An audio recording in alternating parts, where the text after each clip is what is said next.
قد أفلح من تزكى وذكر اسم ربه فصلى بل تؤثرون الحياة الدنيا والآخرة خير وأبقى إن هذا لفي الصحف الأولى صحف إبراهيم وموسى জোরে বলুন আল্লাহু আকবার। আমার বন্ধুগণ, আল্লাহ রাব্বুল আলামিন সফলতার দিক খুঁজে বের করার জন্য বিভিন্ন জায়গায় আফলাহ শব্দ প্রয়োগ করেছেন, মুফলিহুন বলেছেন, ফাইজুন বলেছেন। আল্লাহ পাক এখানে আফলাহ শব্দ প্রয়োগ করে বলছেন সফলকে শুনে রাখো। সফলতার জন্য আল্লাহ রাব্বুল আলামিন এই জায়গায় তিনটি কাজের কথা বলেছেন। এর মধ্যে এক নাম্বার কাজ হলো قد أفلح من تزكى। প্রকৃত সফল তো সেই বান্দা যে বান্দা নিজেকে শুদ্ধ করতে পেরেছে, নফসের শুদ্ধতা আনতে পেরেছে, আত্মশুদ্ধিতার চূড়ান্ত পর্যায়ে যে পার করতে পেরেছে, সেই হলো প্রকৃত সফল। জোরে বলি সুবহানাল্লাহ। এই যে সবাই মাথায় টুপি দিয়েছি, মাহফিলে আমরা বসে আছি, মুখে দাড়ি রেখেছি, নামাজ যে 5 ওয়াক্ত পড়ি একমাত্র কার খুশির জন্য? আসতে বলবেন না, কার খুশির জন্য? কিন্তু এই টুপি আবার মাঝে মাঝে কিছু কিছু লোক ব্যবহার করে, আবার বিশাল একটা সময় সেই টুপি মাথায় নেয় না, বরঞ্চ টুপিওয়ালার বিরুদ্ধে আবার কথা বলে। আছে না নাই? আবার উল্টা আবার তারা আমাদেরকে বলে এরা হচ্ছে ধর্ম ব্যবসায়ী। বলে কিনা বলেন? বলে। মাথায় টুপি আমরা কি একদিন দেই না প্রতিদিন দেই? কিন্তু আমার দেশের কিছু মুসলিম নামধারী কিছু লোক আছে যারা বিশেষ সময়ে তারা টুপি পরে, যেরকম যখন নির্বাচন সামনে চলে আসে। আছে না নাই? নির্বাচন চলে এলো, মাথায় টুপি এলো, হরেক রকমের টুপি। আবার খদ্দরের পাঞ্জাবি, সাদা পায়জামা, মুখে দাড়ি, সূরতে জিব্রাইল, সিরাতে শয়তান। আছে না নাই? একজন দরবেশ এখন জেলখানায় আছে, দেখেন না? একজন দরবেশ কিন্তু এখন জেলখানায় আছে। মাথা থেকে পা পর্যন্ত, চুল থেকে জুতা পর্যন্ত সব সাদা, মনে হয় আসমান থেকে জিব্রাইল চলে আসছে। কিন্তু ওর দাড়ি যে ইখলাসের সাথে সে রাখে নাই, তার প্রমাণ উনি নিজেই দেখিয়ে দিয়েছেন। ওনার টুপি, ওনার দাড়ি, ওনার পোশাক যে আল্লাহর জন্য, নবীর জন্য হয়নি, তার প্রমাণ হলো নিজেকে বাঁচানোর জন্য মাথার চুল, সাদা চুলকে কালো বানিয়েছে, দাড়িকে কেটেছে, গেঞ্জি পড়েছে, লুঙ্গি একখান পইরা ভুল করে আবার নৌকে চড়ছে। আবার কিসে চড়ছে? নৌকায় চড়েছে। সম্মানিত ভাইয়েরা, তাহলে এটার নাম কিন্তু ইখলাস নয়। এই মিঠাপুকুর শহীদের রক্ত রঞ্জিত ময়দান। এই মিঠাপুকুরের মানুষ আলেমদের জন্য রক্ত ঝরেছে। একদিনে 13 জন শহীদ হয়েছে। ইসলামী আন্দোলনের কর্মীদের হত্যা করাকে তারা আইন করেছিল, এমন ভাবে নির্মম পৈশাচিক কায়দায় এক সময় তারা হত্যা করেছিল। যারা হত্যা করেছিল আজকে তারা কোথায়? কি আজকে তারা কোথায়? অতএব ক্ষমতার অহংকার দেখানো যাবে না। অহংকার একমাত্র দেখাবেন কে? আসতে বলে অহংকার দেখাবেন কে? অহংকার কার? যে হৃদয়ে অহংকার থাকে সেই হৃদয় কি ভালো হৃদয়, সুস্থ হৃদয় না রুগী? বলেন তো কি? বলেন তো। রুগী। অহংকার, হিংসা, গীবত এগুলো যার মধ্যে লালন হবে সে হচ্ছে ইমানের রুগী। ইমান ধ্বংসের রোগ তার মধ্যে ঢুকেছে, ইমানের রোগ তার মধ্যে চলে আসছে। সম্মানিত ভাইয়েরা, আমার আজকে আলোচনার সাবজেক্ট হচ্ছে আত্মশুদ্ধিতার উপায়টা কি। আমাদের নফস যদি শুদ্ধ হয়ে যায় আমরা নিজেকে যদি শুদ্ধ করতে পারি তাহলেই আমি আপনি জান্নাত পাবো, নচেত আমার নামাজ শেষ, আমার একামতে দিনের কাজ শেষ, আমার দান সদকা সব শেষ। একটা হাদিস আমাকে খুব কাঁদায়। কোন হাদিসটা আমাকে কাঁদায়? আমার রাসূল বলেছেন, হাসরের ময়দানে অনেক শহীদ শাহাদতের নজরানা দুনিয়াতে পেশ করার পরেও তারা তাদের শাহাদতকে সেদিন ক্যান্সেল দেখতে পাবে। আল্লাহর সামনে দাঁড়িয়ে বলবে, আল্লাহ তোমার জমিনে তোমার দিন কায়েমের জন্য রক্ত ঝরে শহীদ হয়েছি। আল্লাহ বলবেন, না না, তুমি যুদ্ধে শামিল হয়েছিলে, তোমাকে মানুষ মুজাহিদ বলবে, বাহবা বলবে, মানুষের মুখ থেকে বাহবা নেওয়ার জন্য তুমি যুদ্ধ করতে এসে মারা গেছো, তুমি শহীদ হও নাই। আজকে তোমাকে জাহান্নাম যেতে হবে।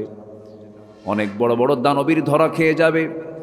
ও আল্লাহ, আমি তোমার খুশির জন্য তোমার পথে দান করেছি। না না, আমার খুশির জন্য দান করো নাই। তোমাকে দানবীর বলবে, মানুষ তোমাকে দানবীর বলে বাহবা দেবে, এই জন্য তুমি মানুষের খুশির জন্য এমনটা দান করেছো, তোমাকে আজকে জাহান্নাম যেতে হবে। বহু আলেম হাফেজ, বহু জ্ঞানী গুণী মানুষ সেদিন ধরা খেয়ে যাবে, বলবে, আল্লাহ তোমার দিন শিখেছি তোমাকে চেনার জন্য, আমল করার জন্য। সেদিন আল্লাহ বলবেন, না না, মানুষ তোমাকে বড় আলেম বলবে, বড় হাফেজ বলবে, কারি বলবে, মানুষের বাহবা নেবার জন্য তুমি বড় আলেম হয়েছ, আমার খুশির জন্য হও নাই। যাও তুমি আজকে জাহান্নামে চলে যাও। আমার বন্ধুগণ, জি নফসের শুদ্ধতার অভাবে বহু শহীদ আলেম দানবের সেদিন ধরা খেয়ে যাবে। এই জন্য সবার আগে আমার সার্বিক সফলতার জন্য বাহিরের দিকটা আগে সুন্দর করা দরকার না ভিতরের দিকটা সুন্দর করা দরকার? বলেন বলেন বলেন বলেন। ভিতর আত্তাকওয়া হা হুনা, আত্তাকওয়া হা হুনা, তাকওয়াটা হলো ভিতরে। ইন্নাল্লাহা লা ইয়ানজুরু ইলা সুওয়ারিকুম ওয়ালা ইলা জাসামিকুম ওয়ালাকিন ইয়ানজুরু ইলা কুলুবিকুম ওয়া আমালিকুম। আল্লাহ তোমাদের বাহ্যিক বেশভূষা দেখবেন না, আল্লাহ তোমাদের কাঠামোগত কোনো চেহারা দেখবেন না, কোনো দেহ দেখবেন না। আল্লাহ দেখবেন তোমাদের অন্তরের খবরটা কি, তোমাদের আমলগুলো কি, সেই দিকটা আল্লাহ পাক দেখবেন। আমার বন্ধুগণ, সেই জন্য আমার আপনার সবার জন্য এক নম্বর কাজ হলো নফসকে শুদ্ধ করা। নফসের যে রোগগুলো আছে সেই রোগগুলো থেকে নিজেকে বাঁচানো।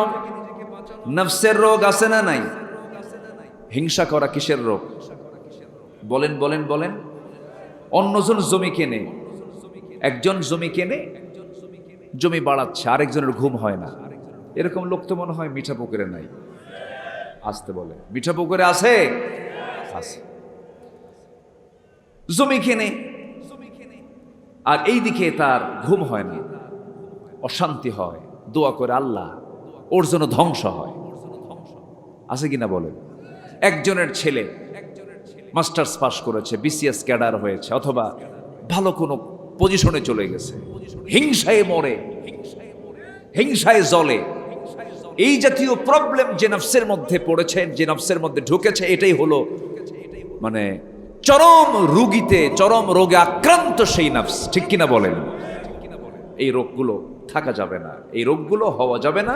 বরঞ্চ বলতে হবে, আল্লাহ তুমি ওরে জমি কেনার তৌফিক দিছো, আমারও জমি কেনার তৌফিক দাও। ওরে মাল দিছো, আমারও মাল দাও। আল্লাহ তুমি ওর ছেলেকে এত বড় করেছো, আমার ছেলেকেও তুমি আল্লাহ বড় করো। কি কথা কি বুঝতেছেন আপনারা?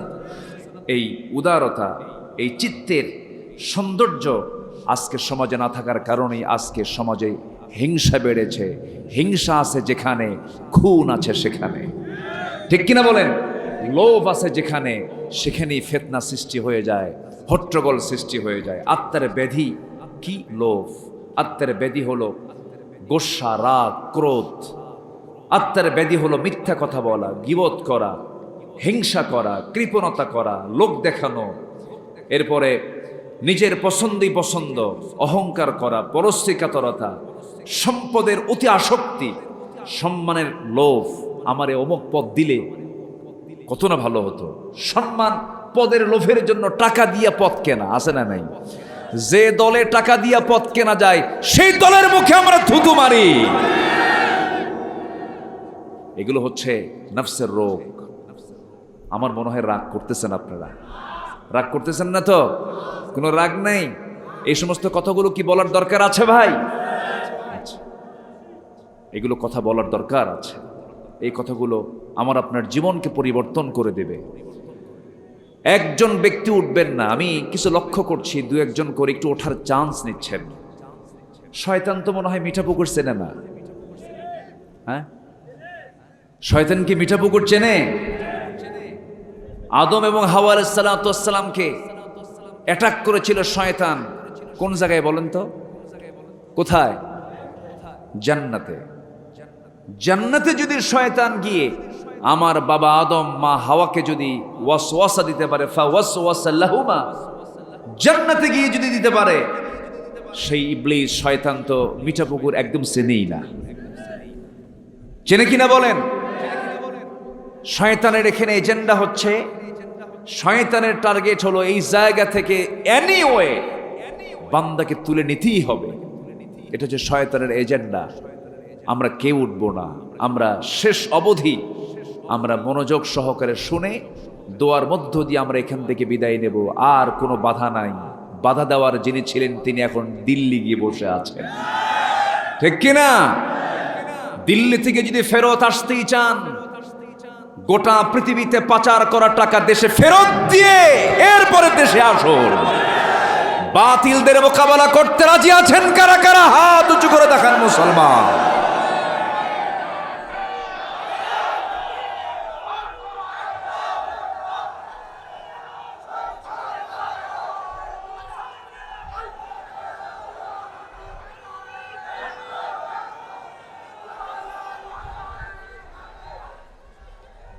হাত নামান। সম্মানিত ভাইয়েরা, আবু সাইদের বাড়ি কোন জেলা? বলেন কোন জেলা? এই পীরগঞ্জের জাফরপাড়ায় আবু সাইদের জন্ম। আবু সাইদ মুগ্ধ, শেষ হয়নি এখনো যুদ্ধ, ঠিক কিনা? একটা মানুষের জীবনের দাম পৃথিবীর কোনো মানুষ দিতে পারবে? দিতে পারবে? পারবে না। সম্মানিত ভাইয়েরা, সম্মানিত বন্ধুগণ, সম্মানিত ভাই সব, অন্তরকে পরিশুদ্ধ করতে হবে সবার আগে, তাছাড়া ধরা খেয়ে যাবেন, একদম ধরা খেয়ে যাবেন। কার আদালতে? আল্লাহর আদালতে। অহংকার করা যাবে না। অহংকার করে বলেছিল দিল্লি আমাকে বাঁচাবে, রাশা বাঁচাবে, আমেরিকা বাঁচাবে, কেউ বাঁচায় নেই। বাঁচানোর একমাত্র ক্ষমতা কার? আসতে বলবেন না কার? সে আল্লাহ আছেন না নাই? আমাকে চালান কে? আমাকে দেখেন কে? আমাকে খাওয়ান কে? আমাকে শোনেন কে? আমার কান্না বুঝেন কে? আমার মন বুঝেন কে? আমার চোখ চালান কে? আমার কান চালান কে? আমার নাক চালান কে? আমার রক্ত চালান কে? আমার হাত পা সব কিছু কে চালান? এই বডিটার নিয়ন্ত্রক একমাত্র কে? আল্লাহ পাক। আমাদের একটু লিজ দিয়েছেন, একটু ছেড়ে দিয়েছেন। চোখ দিয়ে দেখবি, কিন্তু ভালো কিছু দেখ, খারাপ কিছু দেখা যাবে না। নফসকে কন্ট্রোল করো। সবার আগে আজকে আমার সাবজেক্ট হচ্ছে আত্মশুদ্ধিতা, নিজের নফসের শুদ্ধতা। ঘুরে ফিরে আমি এই লাইনেই চলে আসব। সম্মানিত ভাইরা, এই চোখ মূল্যবান, মনে একটু কম মূল্যবান নাকি? হ্যাঁ বলেন তো? তার চাইতে কান মনে হয় আরো কম দাম। কানের দাম আছে না নাই? কান না থাকলে শোনা যেত, চোখ না থাকলে দেখা যেত। আচ্ছা, এরপরে নাকের দাম তো নাই মনে হয়। নাক যদি না থাকতো তাহলে সব তো কচু হতো। কি হতো? কোনো কিছুর গন্ধ পেতেন না, সব তো কচু মনে করে খেতেন। জিহবার দরকার মনে হয় নাই, আছে। তাহলে এই মূল্যবান জিনিসগুলো সব কার দেওয়া? আসতে বলো না কার দেওয়া? সব আল্লাহর দেওয়া জিনিস দিয়ে সে দেখে, শোনে, খায়, ভোগ করে আর প্রশংসা করে। নেতা আছে না নাই? আমার প্রশংসার দায়িত্ব কার? প্রশংসা করা। আর প্রশংসা করে কার? নেতা। আমি স্মরণ করছি হাজার বছরের শ্রেষ্ঠ কুতকুতানি সুলকানি খাউজানি না, আমার প্রশংসা করতে হবে সবার আগে কার? আসতে বলবেন না কার? আল্লাহ। এই চোখ আল্লাহ রাব্বুল আলামিন আমাকে বানিয়ে দিয়েছেন, এবং এই চোখটাকে হেফাজত করার জন্য, ঠিক রাখার জন্য মলমের ব্যবস্থাও করেছেন। আবার কান দিয়েছেন, এই কানের মধ্যে যেন কোনো পোকামাকড় না ঢুকতে পারে, কানের মধ্যে কিছু তিক্ত জিনিস দিয়েছেন। তিক্ততা, কানের মধ্যে যেটা থাকে ময়লা, এটাকে এলাকায় কি বলে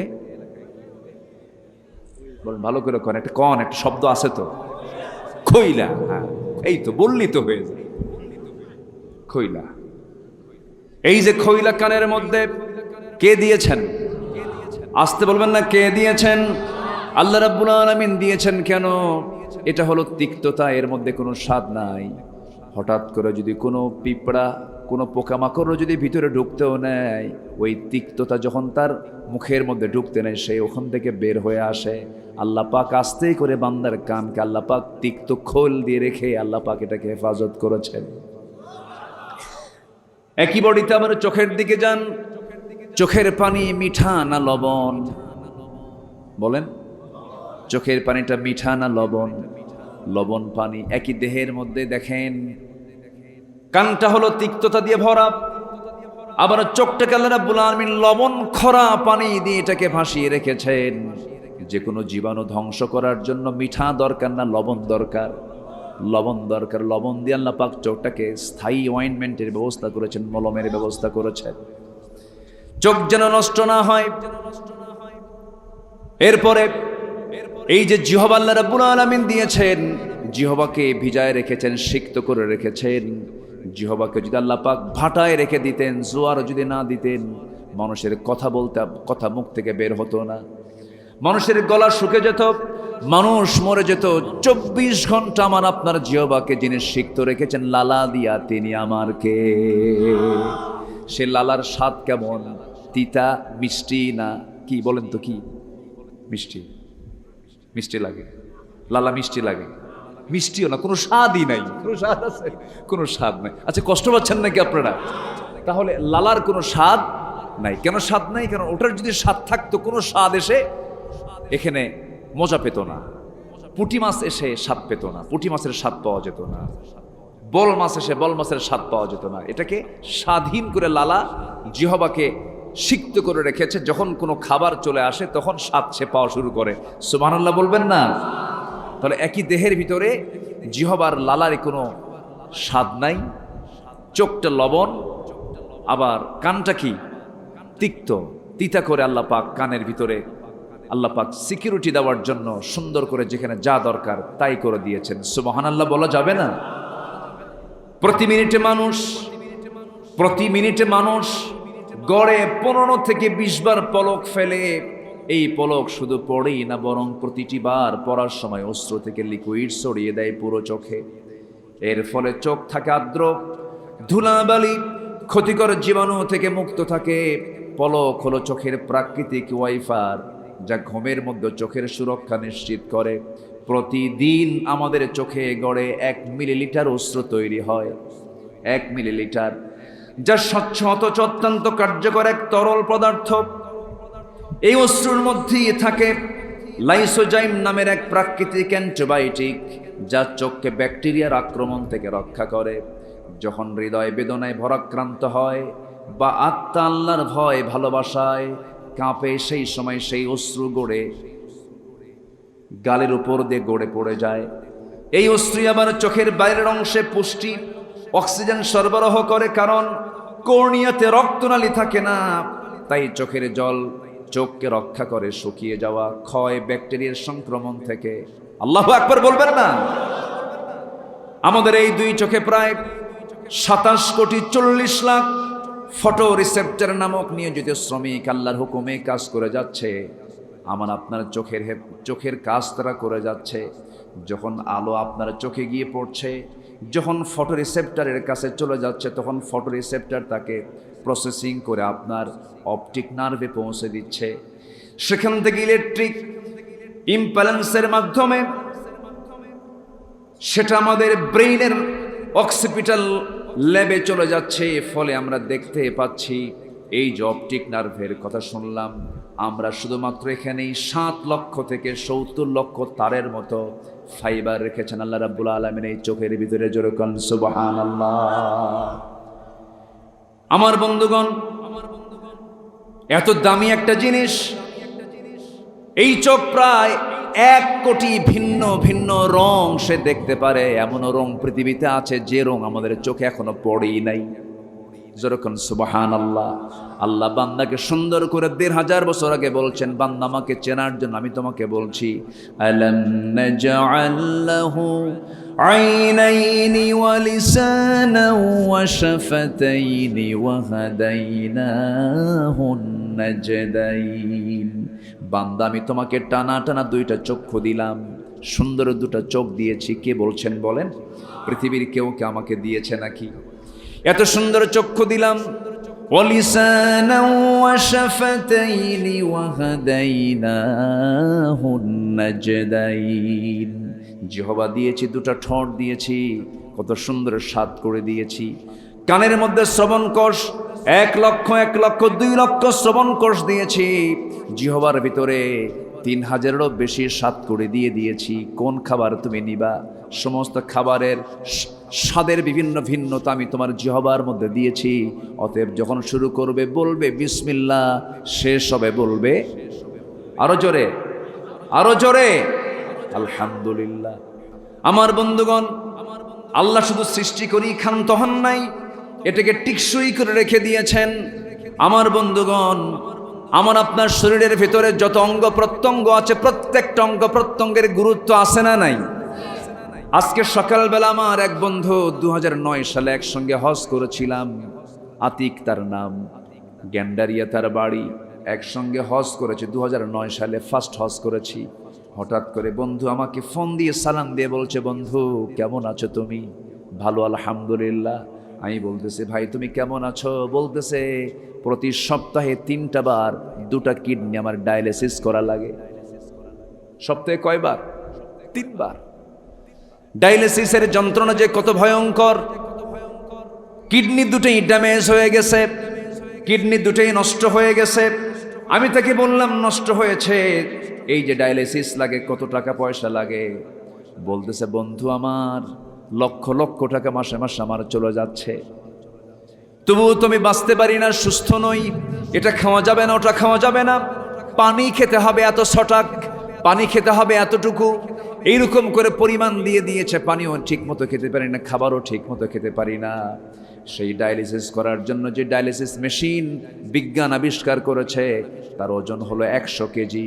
আর আমার আপনার শরীরের রক্তের ডায়ালিসিস করার জন্য যে কিডনি দিয়েছেন, তার ওজন মাত্র 200 গ্রাম। সুবহানাল্লাহ বলবেন না? মানুষ যেটা বানিয়েছে তার ওজন কত? 100 কেজি। আর আল্লাহ যেটা দিয়েছেন তার ওজন কত? 200 গ্রাম।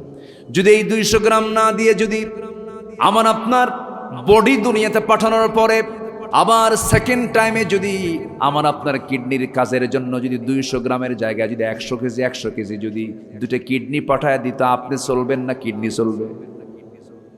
কি কথা কি বুঝতেছেন আপনি? তাহলে আল্লাযী খালাকাকা ফাসাওয়াকা ফাআদালাক, আল্লাহ সৃষ্টি করেছেন এবং তার ব্যালেন্স করেছেন। 200 গ্রামের মধ্যে 100 গ্রাম মেশিন ডায়ালিসিসের সমস্ত ক্ষমতা ওই 200 গ্রাম কিডনির মধ্যে দিয়ে দিয়েছেন। জোরে বলে সুবহানাল্লাহ, আল্লাহু আকবার। আমার বন্ধুগণ, সর্বোচ্চ 200 গ্রাম ওজন। মেডিকেল সায়েন্সের দেওয়া তথ্য অনুযায়ী প্রায় 150 লিটার ব্লাড এই যন্ত্র ডেইলি ফিল্টার করে। কত টাকা দিতে হয় এদের জন্য আমাদের? 1 টাকাও না। একটা ডায়ালিসিস মেশিনের ওয়েট হলো 100 কেজি।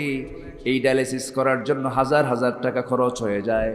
এই 3.5 হাত বডি আল্লাহ রাব্বুল আলামিন আমার আপনার জন্য একটা কিডনি দিলেও হতো, 2টা দিয়েছেন। হঠাৎ করে একটা কিডনি যদি নষ্ট হয়ে যায়, আর একটা কিডনি নিয়ে যেন বান্দা জীবন বাঁচতে পারে। যেরকম সুবহানাল্লাহ। এরপরও বান্দাকে আল্লাহ আমার দিল কি? আছে না নাই? আছে না নাই? এক ক্যান্সার আক্রান্ত রোগীকে বলা হলো, বলো তো তোমার আল্লাহ সম্পর্কে তোমার ধারণা কি? তোমাকে যে ক্যান্সার দেওয়া হয়েছে, তুমি আল্লাহকে নিয়ে কি বলতে চাও? বলতেছে, আমার আল্লাহকে নিয়ে আমার কোনো অভিযোগ নাই, তবে হ্যাঁ, যদি কোনো মানুষ, যদি কোনো ব্যক্তি যদি সুস্থ থাকে, নিরোগ থাকে, ওই ব্যক্তির উচিত আল্লাহর কাছে কোনো অভিযোগ না দেওয়া। সুবহানাল্লাহ বলবেন না? তার আর আল্লাহর কাছে কোনো অভিযোগ থাকার কথা নয়। ভাইরে, এই জীবনটা আমরা পেয়েছি কয়বার? বলেন কয়বার পেয়েছি? একবার। এটাকে আমরা কাজে লাগাবো, নষ্ট করব না। জোরে বলি ইনশাআল্লাহ। এই চোখ আল্লাহ পাক দিয়েছেন পরনারীকে দেখার জন্য, আসতে বলবেন না, পরনারীকে দেখার জন্য না, হারাম কিছু দেখার জন্য না। এই চোখ আমার হেফাজত করতে হবে, এই কান আমার হেফাজত করতে হবে, এই অন্তরকে আমার হেফাজত করতে হবে। একটু মনোযোগ দিয়ে শুনবেন, কান লাগাবেন। আল্লাহ রাব্বুল আলামিন বলছেন, ক্বাদ আফলাহা মান তাযাক্কা ওয়া যাকারা ইসমা রাব্বিহি ফাসাল্লা বাল তু'থিরুনাল হায়াতাদ দুনিয়া ওয়াল আখিরাতু খায়রু ওয়া আবকা। কোন বান্দা সফল হলো? তিনটা কাজ। এর মধ্যে এক নাম্বার শুরু করেছি, যে বান্দা নফসকে শুদ্ধ করতে পেরেছে। নফসকে শুদ্ধ করার জন্য আল্লাহ পাক এই দিকে কোরআনে কারীমের মধ্যে 10টা পন্থা শিখিয়েছেন। কয়টা পন্থা বলেন? 10টা পন্থা। আমি কি একটাও বলেছি নাকি? একটাও বলে নাই। তাহলে বলেন নুরু, ওয়াজ কি শেষ না শুরু? ওয়াজ কি শেষ না শুরু? শুরু। কিন্তু আমাকে মঞ্চ উঠায় দেওয়া হয়েছে খুব পরে, অনেক পরে। এত পরে ওয়াজ হয় না, হয় আওয়াজ। এত রাতে মেহমানকে উঠানো ঠিক না, 9টায় উঠাবেন। আল্লাহ নামাজ দিয়েছেন কয় ওয়াক্ত? আল্লাহ বলে দিয়েছেন নামাজটা পড়ো অসময়ে না সময়ে। ইন্নাস সালাতা কানাত আলাল মুমিনিনা কিতাবান মাওকুতা। সময় মতো নামাজ পড়তে হয়, যে কোনো কাজ সময় মতো হওয়া উচিত। আমি এটাও বলছি প্রযুক্তির কল্যাণে আমাদের মাহফিলগুলো আদর্শ টাইমে মাহফিলগুলো হওয়া উচিত। বড় জোর 11টার মধ্যে মাহফিল শেষ হলে সব ঠিক থাকে, ঠিক কিনা বলেন? এটাও প্রযুক্তির কল্যাণে গোটা দেশবাসী যেন জানতে পারে এই মাহফিলের একটা টাইম সিলেকশনে যেন আমরা সতর্ক হয়ে, সচেতন হয়ে যেন আমরা এটাকে কাজে লাগাতে পারি। আল্লাহ পাক সেই তৌফিক দান করুন। জোরে বলি আমিন। এখন যেহেতু 12টা পার হয়ে গেছে, আমাকে উঠাইছি 12টার একটু আগে, তাহলে আর একটু সময় যদি আপনি আমাকে দেন, আপনার কি কষ্ট হবে? এই যে 2জন লোক উঠলো কেন? হ্যাঁ, বসেন, একটু বসেন। কি দরকার আছে? একটু বসেন। কত সময় কত দিকে চলে যায় ভাই। আপনি উঠবেন, আপনাকে দেখে আরেকজন উঠবে। এই ওঠাউঠি হতো না যদি 9টায় হতো। একটু বসেন, আমি একটু সময় চেয়ে নিচ্ছি। তাহলে আত্মশুদ্ধির পন্থা কয়টা বলেন তো? আসতে বলেন, কয়টা পন্থা?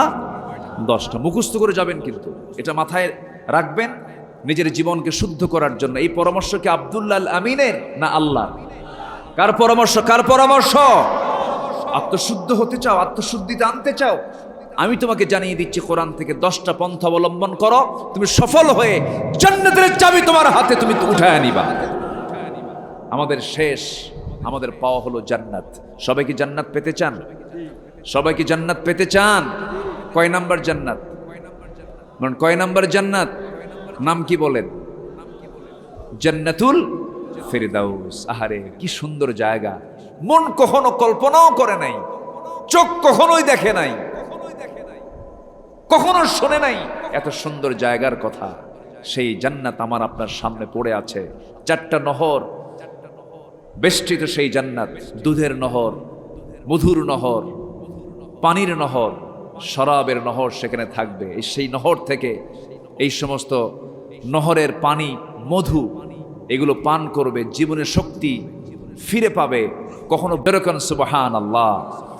সেদিন এক বুড়া চাচা আমারে বলতেছে, হুজুর জান্নাতের মধ্যে এত নিয়ামতের কথা আপনি বললেন, জান্নাতে কি বিড়ি নাই?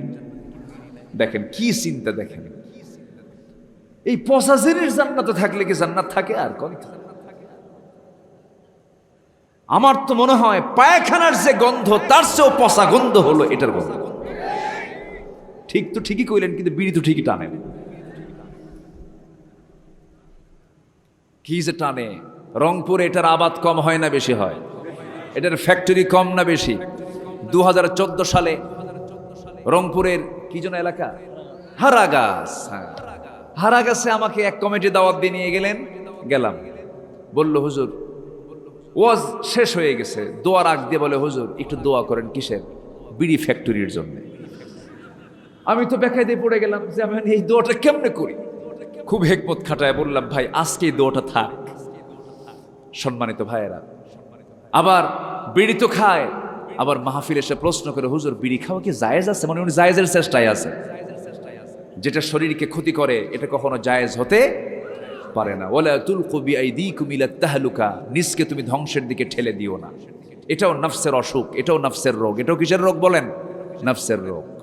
এই রোগগুলো আমরা সারিয়ে ফেলবো, জোরে বলি ইনশাআল্লাহ। কার পন্থা দিয়া? কার পন্থা? কার পথ দিয়া? আল্লাহর পথ দিয়ে। জান্নাতের মধ্যে পচা জিনিস এগুলো থাকবে না। জান্নাতে থাকবে হচ্ছে এমন কিছু জুস, এমন কিছু ফল। জান্নাতে থাকবে হলো মাছের কলিজা। জান্নাতে আল্লাহ পাক প্রথম বরণ করবেন হলো মাছের কলিজা দিয়ে। আগে ফল দিবেন। আগে কি দিবেন? ফল দিবেন। ভরা পেটে ফল, খালি পেটে জল, ভুয়া কথা। আগে ফল, আগে কি? ফল। অফাকিহাতুম মিম্মা ইয়াতাখায়্যারুন। আল্লাহ পাক আগে জান্নাতের মধ্যে ফল খাওয়াবেন। যেরকম সুবহানাল্লাহ। তরকারিতে লবণ কম হয়, ঝাল কম হয়, ঝাল বেশি হয়, মানুষ তৈরি করে, সমস্যা হতে পারে। কিন্তু একটা আঙ্গুরের মধ্যে কত পরিমাণ মিষ্টি দিতে হবে সব সিস্টেম মতো দিয়েছেন সরাসরি তিনি কে? আপেল কতটুকু দিতে হবে, আপেলে কতটুকু মিষ্টি দিতে হবে, কতটুকু সুগার লাগবে, কে দিয়েছেন? অতএব আল্লাহর মেজারমেন্ট। ফল যে খাবে খালি পেটে, সে তার পেটকে সুস্থ সুন্দর রাখতে পারবে। বলি আলহামদুলিল্লাহ। এটা জান্নাতের স্টাইল। প্রথমে আগে ফল। প্রথমে কি? ফল। এটা হিন্দু ভাইদের মধ্য থেকে এসেছে। ভরা পেটে ফল, খালি পেটে জল। এটা না, এটা আমরা ভরা পেটেই ফল খাবো। আল্লাহ পাক বরকত বাড়ায়া দিবেন, আমার সুস্থতা বাড়ায়া দিবেন। জোরে বলি আল্লাহু আকবার। সম্মানিত ভাইরা, তাহলে জান্নাতের খাবার কি সবাই খাবেন? সবাই খেতে রাজি আছেন? জান্নাতে শুধু খাবার খাওয়াবেন না, এই যৌবন আল্লাহ পাক দিয়েছেন। যেরকম দুনিয়ার যৌবনে নারীকে পাবার কামনা, দুনিয়ার যৌবনে পুরুষকে পাবার কামনা, এমন কামনা কি জান্নাতে থাকবে না? আসতে কয়, আসতে কয়। জান্নাতে এমন কামনা আছে না নাই? আছে। সেখানে আল্লাহ পাক রেখে দিয়েছেন এমন কিছু কামনা পূরণকারী কিছু হুর রেখে দিয়েছেন। সেই হুরগুলো আল্লাহ পাক কেমন করে রেখে দিয়েছেন তাও অফার দিচ্ছেন কোরআনে কারীমের বিভিন্ন আয়াতের পাতায় পাতায়, বিভিন্ন সূরার পাতায় পাতায় দিচ্ছেন। আল্লাহ পাক এক জায়গায় বলছেন ওয়াহুরুন আইন কাআমসালিল লুলুইল মাকনুন। আরেক জায়গায় বলছেন লাম ইয়াতমিসহুন্না ইনসুন ক্বাবলাহুম ওয়ালা জান। ঠোঁট মিলে আমার সঙ্গে আওয়াজ দিয়ে সবাই বলুন, খুব পরিচিত আয়াত, ফাবিআইয়ি আলাই রাব্বিকুমা তুকাযযিবান। আমি আল্লাহ রাব্বুল আলামিন তোমার জন্য জান্নাতের ভিতরে এমন কিছু হুর রেখে দিয়েছি, লাম ইয়াতমিসহুন্না, যাকে কেউ স্পর্শ করে নাই পূর্বে কোনো জিন ইনসান। এমন হুর তোমার জন্য ইনটেক করে রেখেছি, তোমার জন্য প্রস্তুত করে রেখেছি বান্দা। সেই হুরগুলো আমি আল্লাহ তোমাকে দিয়ে দেব। তোমার যৌবনের পরিপূর্ণ তৃপ্তি তুমি সেখানে ভোগ করবে। তোমার যৌবন নষ্ট হবে না, হেরে যাবে না, ফুরাবে না, কোনোদিন তোমার অতৃপ্তি হবে না। ব্যাখ্যা এসেছে জান্নাতের হুররা এত সুন্দরী হবে, চামড়াটা স্বচ্ছ কাঁচের মতো হবে, উপর থেকে নিচের দিকে তাকালে হাড় পর্যন্ত দেখা যাবে, ভিতরের হাড় পর্যন্ত চোখে ধরা পড়ে যাবে। ওই সমস্ত হুররা এত সুগন্ধি, তাদের মধ্যে কাজ করবে, এত সুন্দর সুঘ্রাণ বের হবে। জান্নাতের একটা হুর যদি তাদের মুখের থুতু যদি জমিনে ফেলতো, গোটা দুনিয়া সুগন্ধে ভরপুর হয়ে যেত। সেই জান্নাতের নিয়ামতগুলো পেতে চান নাকি? সবাইকে জান্নাতের হুর নিতে চান নাকি? দেখেন বুড়া চাচা কেমনে হাত তোলে। চাষি যদি জানে, দাদি যদি জানে, খবর আছে। আল্লাহ পাক মেয়েদেরকে তো এমন করে বানিয়েছেন, হুরের গল্প শুনলেও মেয়েরা হিংসা করে। আছে না নাই বলেন তো? আছে না নাই? হুরের গল্প আমার সামনে করবা না। সম্মানিত ভাই, এরকম প্রশ্ন আসে যে হুজুর আমার স্বামীকে আমি দারুণ ভালোবাসি, জান্নাতে যেন সে হুর না পায়, এর জন্য কি আমল করা যায় কম? দেখছেন এখানেও তাদের মধ্যে একটা হিংসা কাজ করে না। আল্লাহ পাক সব নিয়ামত জান্নাতের মধ্যে রেখে দিয়েছেন। মাদেরকে আল্লাহ পাক সেখানে, যদি তার স্বামী যদি জান্নাতি না হয়, তার জন্য অবশ্যই জান্নাতের পুরুষ আছে না নাই? আসতে বলবেন না, আছে না নাই? এক কথায় মন যা চাবে, ওয়ালাকুম ফিহা মা তাশতাহি আনফুসুকুম, তোমার মন যা চাবে তুমি জান্নাতে তাই পাবে। যেরকম সুবহানাল্লাহ। তবে দুনিয়াতে একটা জান্নাতের টুকরা আছে, দুনিয়াতে একটা জান্নাতের টুকরা আছে। মিন রিয়াদিল জান্নাহ, মিন বাইতি ওয়া মিনবারি রাওদাতুম মিন রিয়াদিল জান্নাহ। আমি এই তো 6-7 দিন আগে, 8-9 দিন আগে সেই জান্নাতের টুকরা আল্লাহ পাক আমাকে যাওয়ার তৌফিক দিয়েছিলেন। সেটা হলো মদিনা মুনাওয়ারা। শুয়ে আছেন মদিনা মুনাওয়ারায় মুহাম্মদ সাল্লাল্লাহু আলাইহি ওয়াসাল্লাম, তিনি শুয়ে আছেন। আমার সপরিবারে আমার 5 ছেলে মেয়ে এবং আমার স্ত্রী সহ সস্ত্রীক আমরা গিয়েছিলাম। আমার ছেলেকে সাথে নিয়েছি। তো মদিনা মুনাওয়ারার যেই সবচেয়ে গুরুত্বপূর্ণ জায়গা, যেটা আমার নবীজির ঘর, সে ঘরটা এখন হয়ে গেছে মাকবারা, কবর। সেই ঘরের মধ্যে শুয়ে আছেন 3 জন আল্লাহর বান্দা। কয়জন? 3 জন। একজন হচ্ছেন আবু বকর, আরেকজন হচ্ছেন ওমর, আর অন্যতম হচ্ছেন মুহাম্মদ সাল্লাল্লাহু আলাইহি ওয়াসাল্লাম। তো আমার নবীর ঘর, এটাই হলো কবর। তিনি বলেছেন, এই যে আমার ঘর আর ওই যে আমার মিম্বার, যেখানে বসে তিনি, যেখানে দাঁড়িয়ে তিনি খুতবা দিতেন। তিনি মেম্বার বানানোর আগে তিনি একটা কাঠখণ্ড, একটা কাঠের গুলে হেলান দিয়ে তিনি খুতবা দিয়েছিলেন। ওটাকে সরায় দেওয়া হলো। ওই সরানোর সঙ্গে সঙ্গে সেই কাঠের ভিতর থেকে কান্নার আওয়াজ বের হচ্ছে। সে ছাড়তে চাচ্ছে না রসুলকে। দেখেন, একটা কাঠখণ্ড রসুলকে মহব্বত করে। আমার রসুল বলেছেন, ওই মিম্বার আর এই আমার ঘর, এইটুকু অংশ হলো জান্নাতের টুকরা। জোরে বলি সুবহানাল্লাহ। ওখানে বসে বান্দা যা চায় তাই পায়। আল্লাহ পাক প্রত্যেক ভাইকে সেখানে যাওয়ার তৌফিক দান করুন। জোরে বলি আল্লাহুম্মা আমিন। আমার বন্ধুগণ, সেই নবীজির ঘর এবং মিম্বারের মাঝামাঝি জায়গা হলো, রাসূল বলেছেন, জান্নাতের টুকরা, জান্নাতের সুঘ্রাণ তোমরা এখানে পাবে। আমার কবর যে জিয়ারা করবে তার জন্য সুপারিশ আমার জন্য ওয়াজিব হয়ে যাবে। রসুলকে সালাম দেব আমরা, রসুলের প্রতি দরুদ পড়বো আমরা, কম কম না বেশি বেশি। আমরা আল্লাহকে কখনোই পাবো না কাকে ছাড়া? বলেন কাকে ছাড়া? বলেন রসুলকে ছাড়া পাওয়া যাবে না। আল্লাহ তার রসুলকে এত বেশি মহব্বত করেছেন যে রসুল হয়ে আমার কাছে আসো, নবী হয়ে তুমি আমার কাছে আসো। রসুলকে নেতা মনে করো, রসুলকে আদর্শ মনে করো, রসুলকে দলের নেতা মনে করো। মূল নেতা হচ্ছে মুহাম্মদ সাল্লাল্লাহু আলাইহি ওয়াসাল্লাম। আমার দেশে এই নেতার জায়গায় আরো নেতার নাম আছে না নাই? আসতে বলবেন না, আছে না নাই? এই যে আমার পাশে এখানে বসেছিলেন একজন আমির, উনি কিন্তু আমার মূল আমির নন, উনি আমার মূল নেতা নন। আমার মূল নেতা হচ্ছেন মুহাম্মদ সাল্লাল্লাহু। আমি তাকে ততক্ষণ মানব যতক্ষণ তিনি নবীকে মানবেন, যতক্ষণ তিনি আল্লাহকে মানবেন। কিন্তু তিনি যদি রসুলকে না মানেন, আল্লাহকে যদি না মানেন, সে আমার নেতা হতে পারেন। এই জায়গায় আমাদের দেশের সমস্যা আছে না নাই? আসতে বলবেন না, আছে না নাই? নেতা পেশাব করে পানি নেয় না, আছে কি না? নেতা দাঁড়ায় দাঁড়ায় কুত্তার মতো পেশাব করে, আছে না নাই?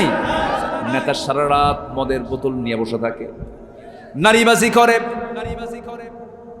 কর্মীদের হাতে নারী তুলে দেয়, ইয়াবা তুলে দেয়, চরিত্র হনন করে, লাম্পট্য জীবনযাপন করে, কুকুরের মতো চরিত্র যার। ওই সমস্ত নেতৃত্বের মুখে আমরা জুতা মারি, জুতা মারি, জুতা মারি। রাজি আছেন কারা কারা?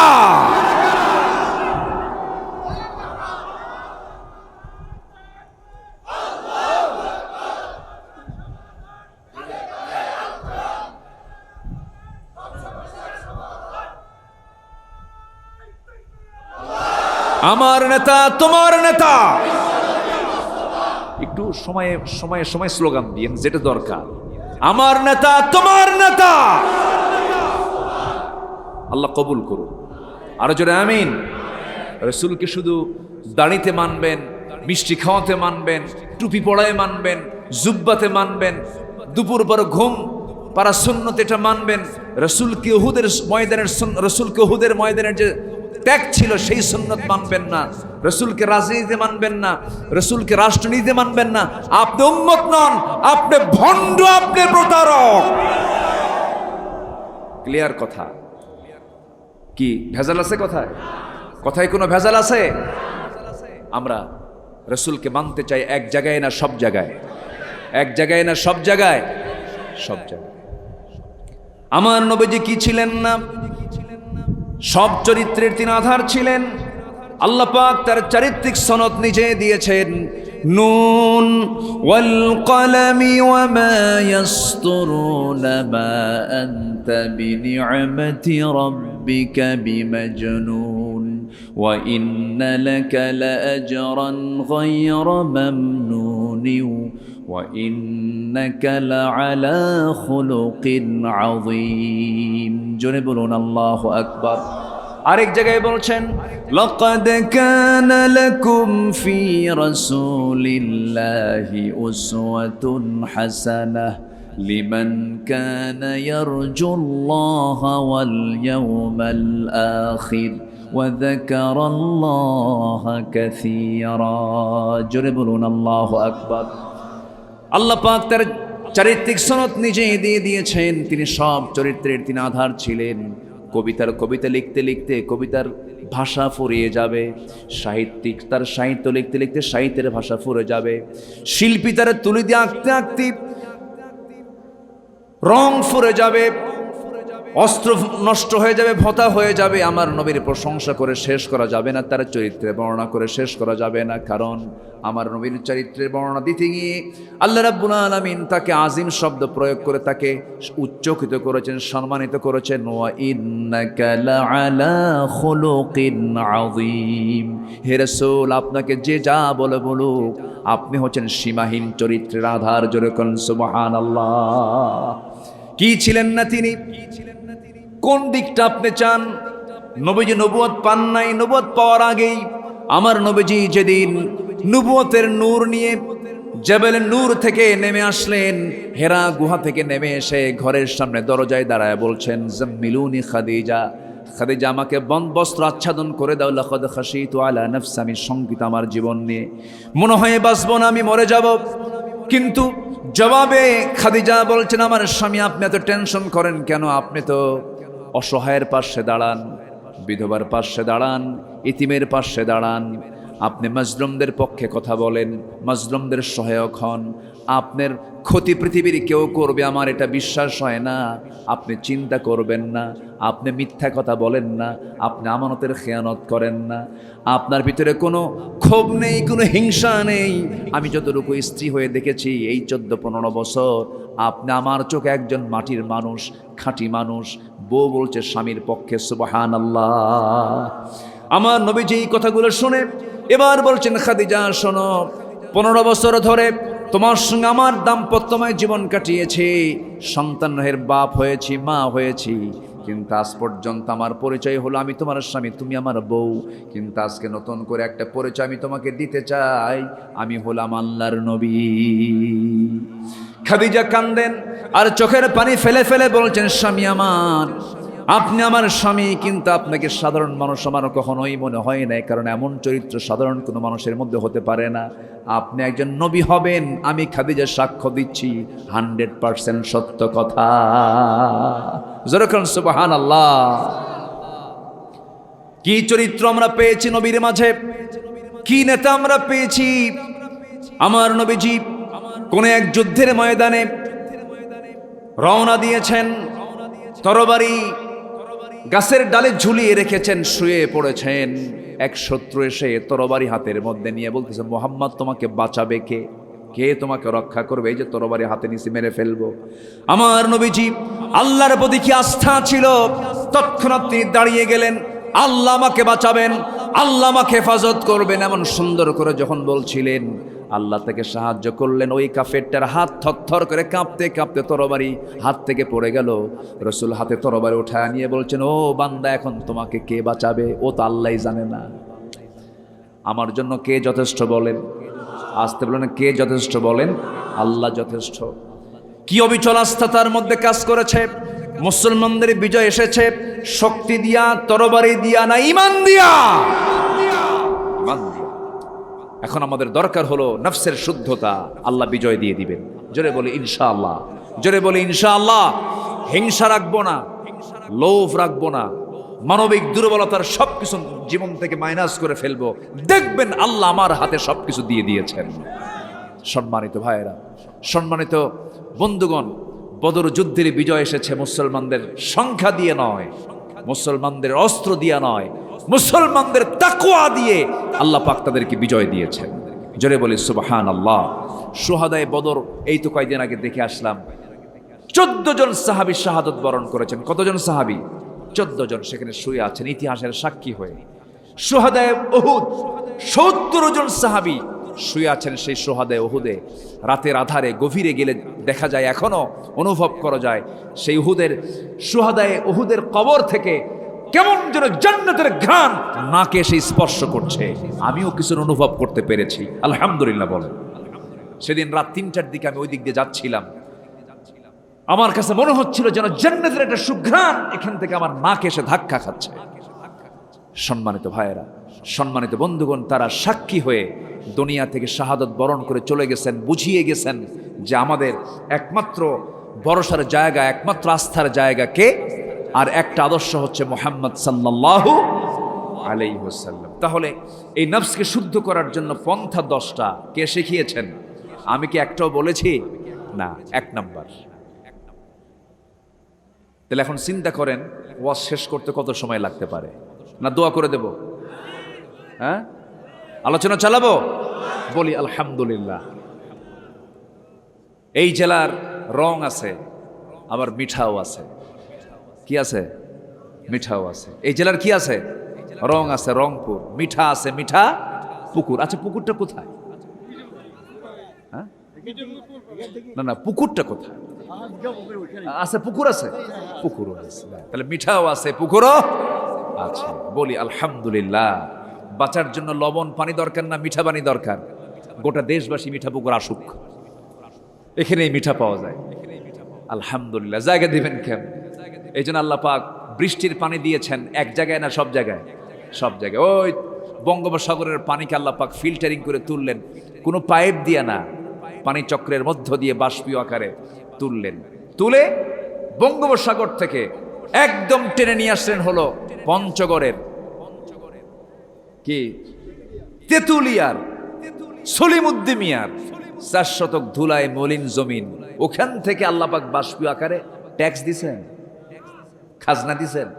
একদম ওখান থেকে নিয়ে এসে হঠাৎ করে একটা ঝাপটা হাওয়া এসে মেঘ ভরপুর হয়ে সুন্দর বৃষ্টি করে, সুন্দর করে ধুলায় মলিন জমি সবুজ শ্যামলে রূপান্তরিত করে দিলেন, একদম ফ্রি ট্যাক্সে।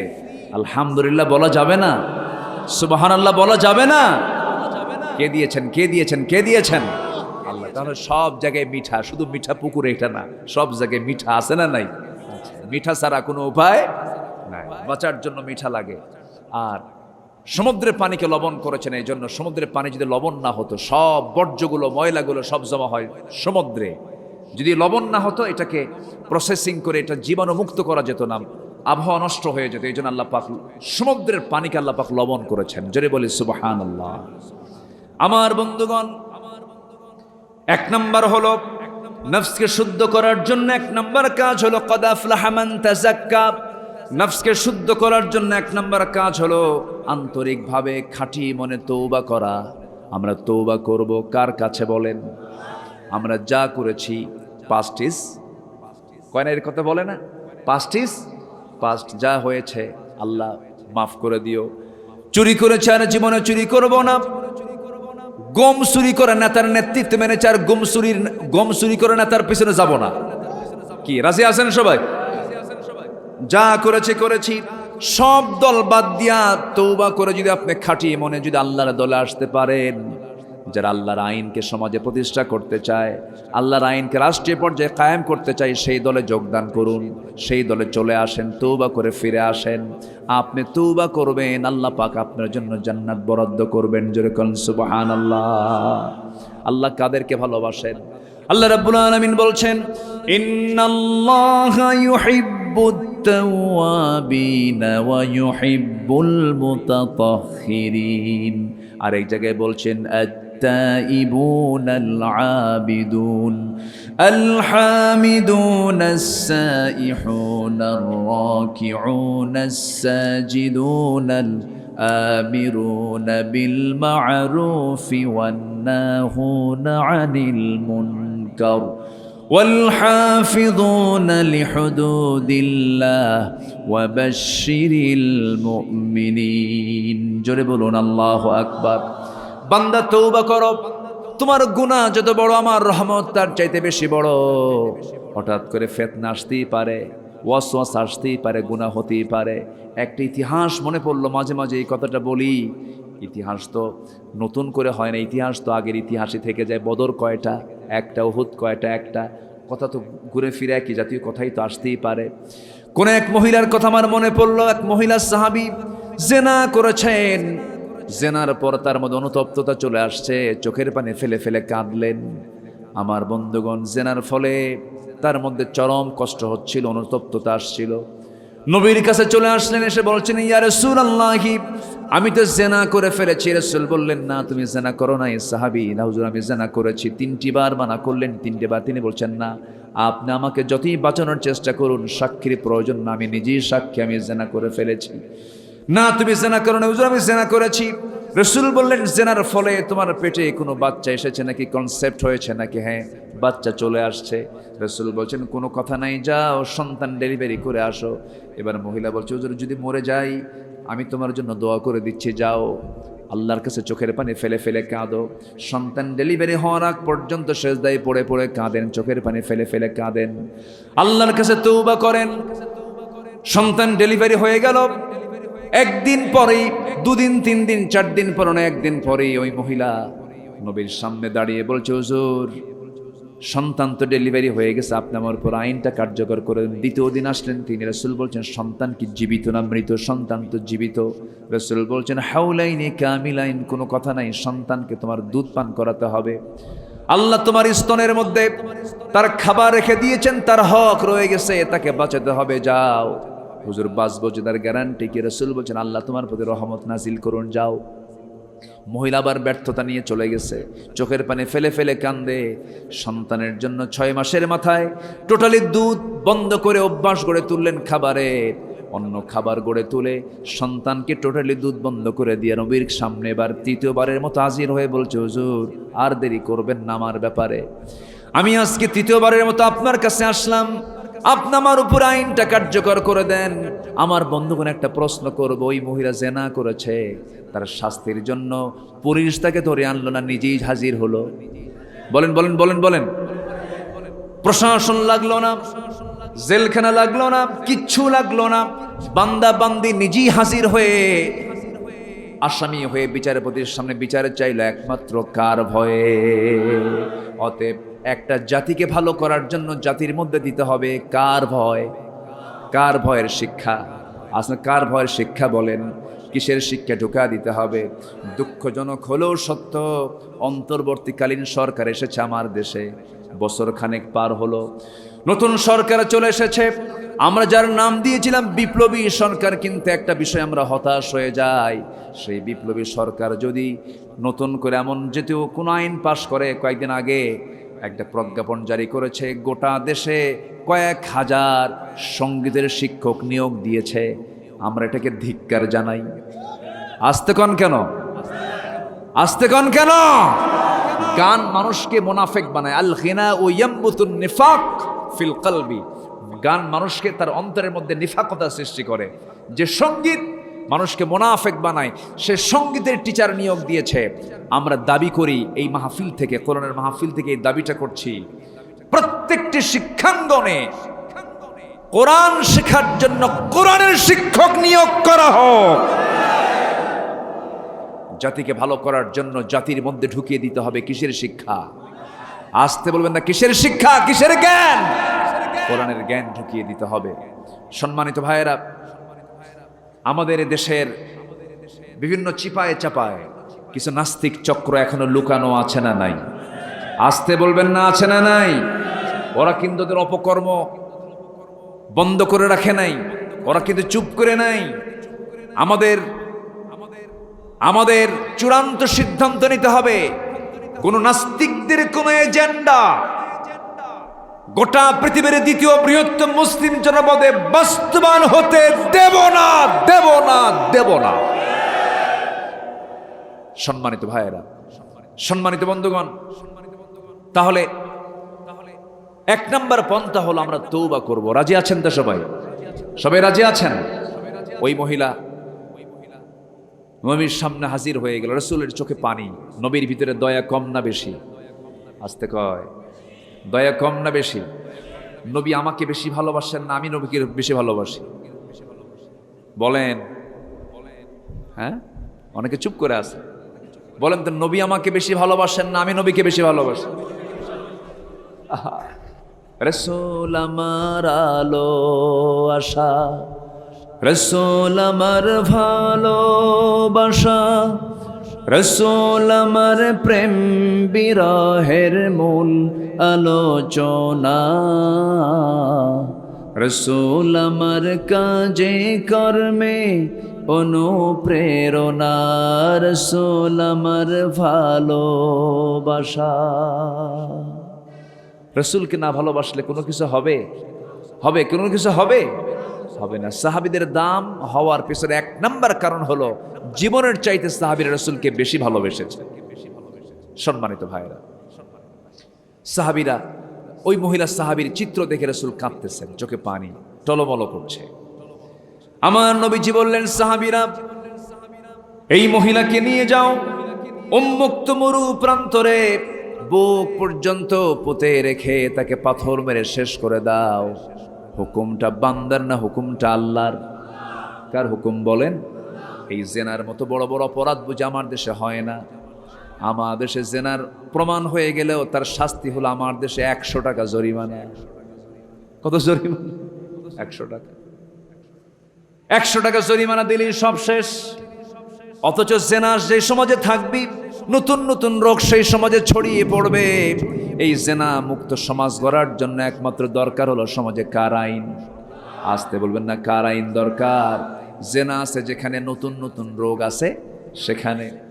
আমার নবীজি বলে দিলেন, ওই মহিলা উন্মুক্ত মরু প্রান্তরে নিয়ে যাও, পাথর মেরে তাকে শেষ করে দাও। সাহাবে কেরাম তাকে ধরে নিয়ে চলে গেলেন। পাথর মারছিলেন, সাইয়েদনা আলীও ছিলেন তাদের মাঝে। পাথর মারলেন, ওই মহিলার দেহ থেকে ফিঙ্কি দিয়ে কয়েক ফোঁটা রক্ত এসে আলীর গায়ে লাগলো। রক্তটাকে নাপাক মনে করলেন, নাসিকা কঞ্চিত করলেন, ভর্ৎসনা করলেন, লানত করলেন। আমার নবীর কাছে এসে এই ঘটনার পুনরাবৃত্তি করলেন আর বললেন, হুজুর ওই মহিলার নাপাক রক্ত সে ছিটকে লাগলো। রাসূল বলছেন, আলী কার রক্তকে নাপাক রক্ত বলো? তুমি কি জানো ওই মহিলার রক্ত জমিনে স্পর্শ হওয়ার পূর্বে আল্লাহ পাক তাকে জান্নাতের মেহমান বানায়াছে? কার রক্তকে নাপাক রক্ত বলো? আমার নবীজি বললেন, যাও ওই মহিলার জানাজার আয়োজন করো। ওই মহিলার জানাজার নামাজের দায়িত্ব আমি কাউকে দেব না, আমি রাসূল নিজে জানাজার দায়িত্ব পালন করব। আমার নবীজি জানাজায় হাজির হলেন। জানাজা সম্পন্ন হয়ে গেল।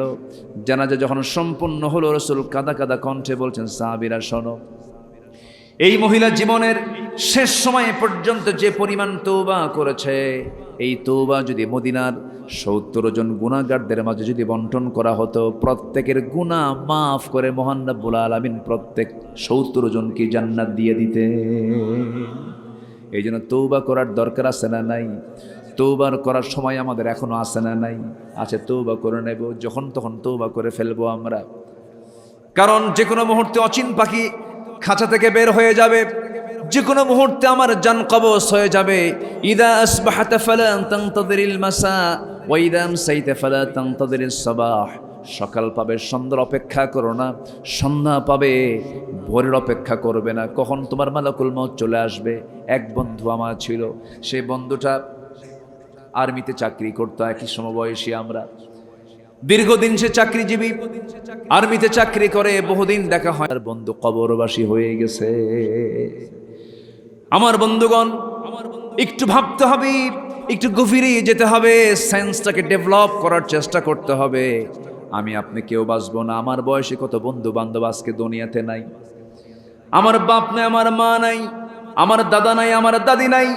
দাদা আমার কান মলায়া দিতেন, নানা আমাকে চা খাওয়ায় দিতেন, নিজেও চা খেতেন, আমাকে চা খাওয়া দিতেন। এরকম করে নানার জীবনের সঙ্গে কত স্মৃতি, দাদার বারে কত স্মৃতি। সে দাদা চলে গেছে, নানা চলে গেছে, নানি চলে গেছে, দাদি চলে গেছে, বন্ধু বান্ধব চলে গেছে, কত স্মৃতি রেখে তারা দুনিয়া থেকে বিদায় নিলেন।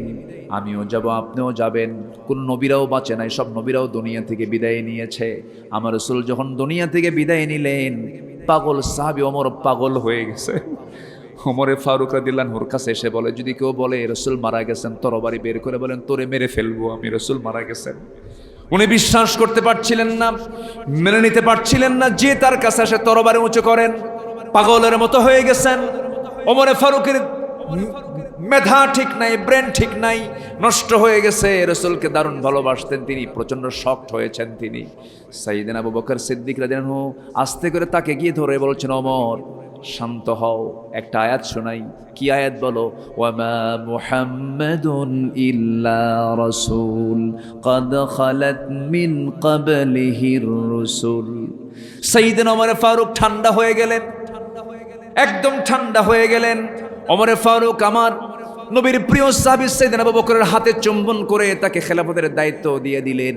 প্রথম খলিফার ভার তার কাঁধে আসলো। আমার বন্ধুগণ, রাসূলকে তারা কি পরিমাণ ভালোবেসেছেন।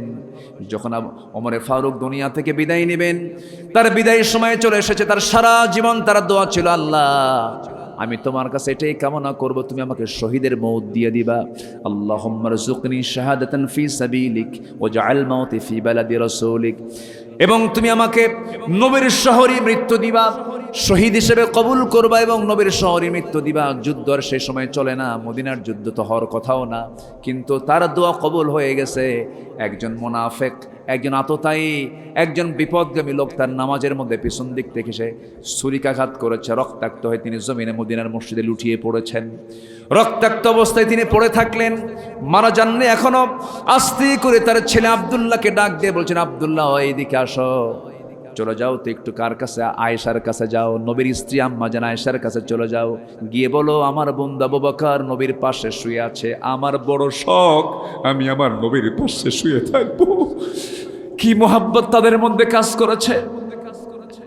বললেন আমি আমার নবীর পাশে ঘুমাতে চাই, নবীর পাশে আমি থাকতে চাই। এমন করে যখন বারবার বলছিলেন, নবীর সঙ্গে তো থাকতে চেয়েছিলেন আম্মা জান আয়েশা সিদ্দিকা রাদিয়াল্লাহু তাআলা আনহা। তার ঘরে তার প্রচন্ড আকাঙ্ক্ষা ছিল আমি নবীর পাশে আমি ঘুমাবো, কিন্তু জায়গাটা ওমর ফারুক চাচ্ছেন। চলে গেছেন, গিয়ে বলছে আব্বা জান আপনার কাছে পাঠালেন, আপনি যদি আপনার জায়গাটা আব্বার জন্য দিতেন, আমার আব্বা ওমর নবীর পাশে একটু ঘুমাতেন, আপনি কি দিবেন নাকি? মুমিনদের দিল ছোট হয় না বড় হয়? ছোট হয় না বড় হয়? আম্মা জান আয়েশা সিদ্দিকা কাঁপতেছেন, কেঁদে কেঁদে বলছেন আহারে ওমর আজকে রক্তাক্ত হয়ে শহীদের দরজা পেয়ে যাচ্ছে, দুনিয়া থেকে বিদায় হয়ে যাচ্ছে। ওমরের ব্যাপারে রাসূল বলেছেন আমার পরে যদি কেউ নবী হতো লাকানা ওমর, আমার ওমর নবী হয়ে যেত। এত নবুয়তের গুণাবলী সম্পন্ন একজন মানুষ, ওমরের মতো মানুষ যখন আমার কাছে একটা জিনিস চাচ্ছে, আমি তার কাছে কেমন করে ফেরত দিয়ে দেই? আমি আমার নিজের জায়গা ওমরকে দিলাম, ওমর আমার জায়গা নবীর পাশে ঘুমাবে। যেরকম সুবহানাল্লাহ। সাইয়েদনা ওমর ফারুক দুনিয়া থেকে বিদায় নিয়েছেন। রাসূলকে তারা কি লালন করেছেন, কি স্বপ্ন দেখেছেন। সাইয়েদনা আলী রাদিয়াল্লাহু তাআলা আনহু নবীর ইন্তেকালের পরে বহুদিন পর একদিন স্বপ্নে দেখতেছেন আমার নবীজি দরজার কাছে এসে দাঁড়ায় আছেন। বলছেন আলী বহুদিন দেখা হয় না, তোর সঙ্গে আজকে দেখা করতে আসলাম। সালাম দিয়ে ভিতরে ঢুকলেন, সাইয়েদনা আলীর পাশে আস্তে করে বসে গেলেন। বসে গিয়ে করলেন কি আলী মুখটা ফাঁকা করো, মুখটা ফাঁকা করলেন। মুখের মধ্যে অনেকগুলো খেজুর থেকে একটা খেজুর 3 আঙ্গুলে হাতের মধ্যে নিয়ে বললেন আলী মুখটা ফাঁকা করো, তোমাকে খেজুর খাওয়ায় দেই। একটা খেজুর খাওয়ায় দিলেন, খেজুর খাচ্ছিলেন। স্বপ্নের মধ্যে ঘুমটা ভেঙে গেছে, আস্তে করে ঘুম ভাঙলো, তিনি জেগে উঠলেন। কিন্তু লক্ষ্য করে দেখলেন তার জিহ্বার ভিতরে তাজা খেজুরের স্বাদ ফুটে উঠেছে। নবীদের স্বপ্ন মিথ্যা না সত্য? সাইয়েদনা আলী আবেগটাকে ধরে রাখতে পারলেন না, ওযু বানালেন, নামাজে দাঁড়ায় গেলেন। নামাজে দাঁড়ায়া চোখের পানি ফেলে ফেলে কাঁদলেন। ইমানদার যারা আল্লাহর খুব কাছের বান্দা তাদের জন্য নামাজ হলো 6 ওয়াক্ত। কয় ওয়াক্ত বলেন? 6 ওয়াক্ত। 1 নম্বর হলো তাহাজ্জুদ। 1 নম্বর কি বলেন? তাহাজ্জুদ। 1 নম্বর তাহাজ্জুদ, এটা স্পেশাল। সালাতুল ফজর, সালাতুল জোহর, সালাতুল আসর, সালাতুল মাগরিব, সালাতুল ইশা, সালাতুল তাহাজ্জুদ। তাহাজ্জুদ শেষ করলেন। আমার বন্ধুগণ তাহাজ্জুদ শেষ করে মদিনার মসজিদের দিকে রওনা দিয়েছেন। এই তো কয়েকদিন আগে মদিনা থেকে ফিরে আসলাম।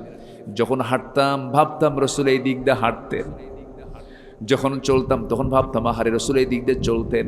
জুতা পায়ে থাকতো, প্রচন্ড গরম, কিন্তু আফসোস করতাম আল্লাহ এই মদিনার মাটিতে রাসূল শুয়ে আছেন, জুতা পায়ে কেমনে হাঁটি, বেয়াদবি মনে হয়।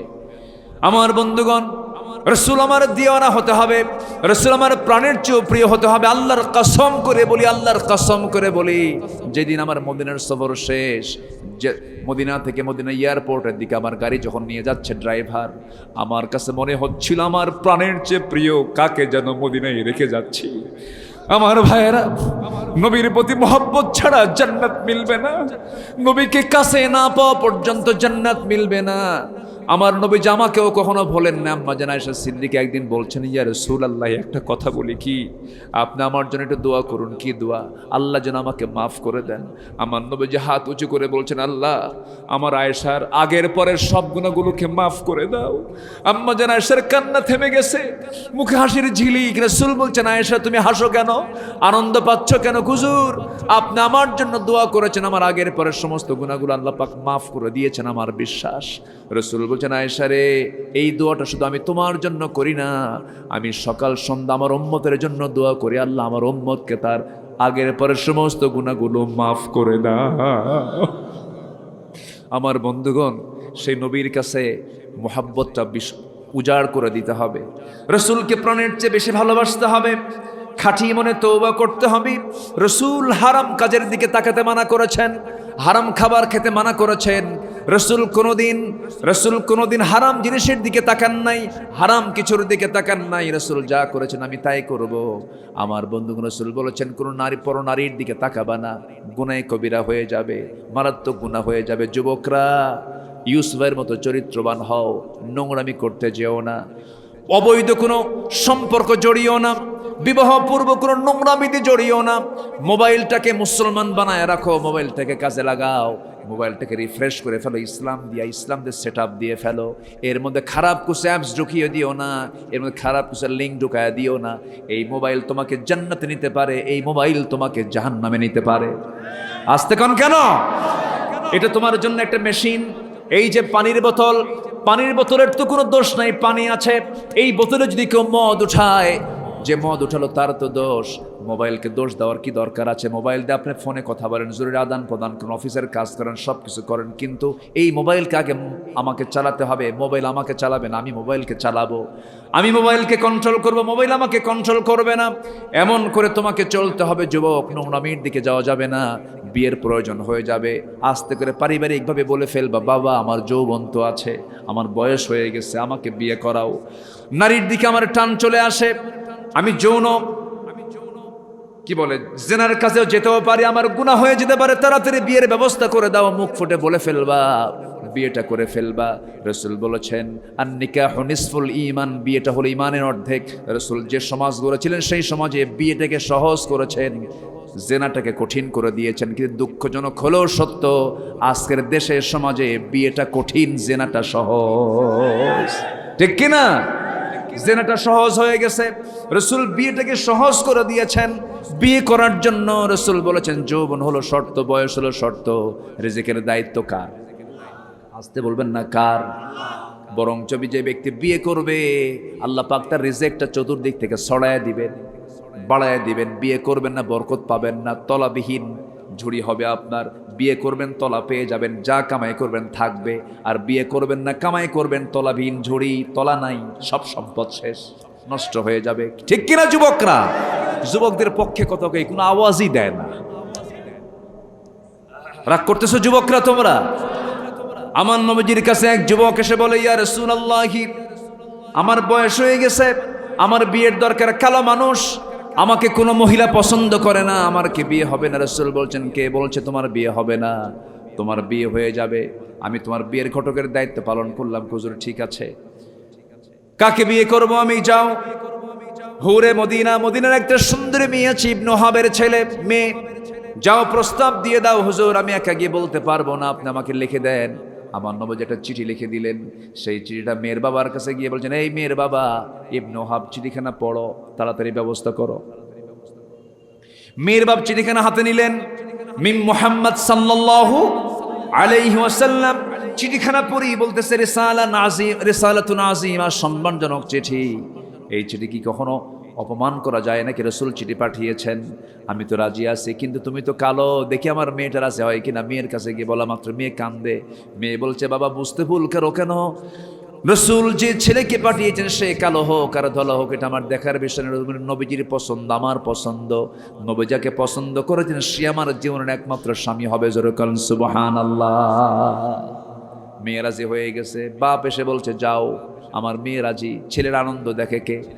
সেই সাহাবী দৌড় মেরে এসে নবীর কাছে বলছেন, সাদ আল আসওয়াদ আস-সুলাইমি নবীর সামনে দাঁড়িয়ে বলছেন, ইয়া রাসূলুল্লাহি বিয়েতে সব রাজি হয়ে গেছে, মেয়েও রাজি, মেয়ের বাপও রাজি। রাসূল বলছেন ঠিক আছে, বিয়ে তো সব ঠিকঠাক হয়ে গেছে, টাকা ছাড়া বিয়ে হবে কেমনে? মোহরনা কোথায়? কুজুর মোহরনার টাকা আমি বের করবো কেমন? আমি তো ফকির, আপনি যদি দায়িত্ব নিয়েছেন টাকাটা আপনি দেন, আমি বিয়ে করি। সুবহানাল্লাহ বলবেন না? কি মজার কথা, কি মজার রাসূল ছিলেন আমার। বিয়েটাকে কত সহজ করে দিয়েছেন। জিনা থেকে বাঁচো, জিনা থেকে বাঁচো, জিনা থেকে বাঁচো, জিনা থেকে বাঁচো। ওয়ালা তাকরাবুজ জিনা ইন্নাহু কানা ফাহিশাতাও ওয়া সাআ সাবিলা। জিনা আছে যেখানে, রোগ আছে সেখানে, অসুস্থতা আছে সেখানে, বরকত নাই সেখানে। সঙ্গে সঙ্গে করলেন কি, আমার নবীজি দুজন সাহাবীকে ডাক দিয়ে বলছেন 200-400 দিরহাম দিয়ে দাও। দুজনের কাছ থেকে 400 দিরহাম নিয়ে নিলেন, বললেন যাও বাজার করে আসো। বাজার করতে গেছেন, বাজার অর্ধেক হয়েছে, বাজার অর্ধেক হবে, বাজার শুরু করবেন এমন সময় একজন সাহাবী এসে বলছে, ও সাদ, বিয়ের বাজার করতে এসেছে, তুমি কি জানো যুদ্ধের ডাক চলে আসছে, জিহাদের ডাক চলে এসেছে।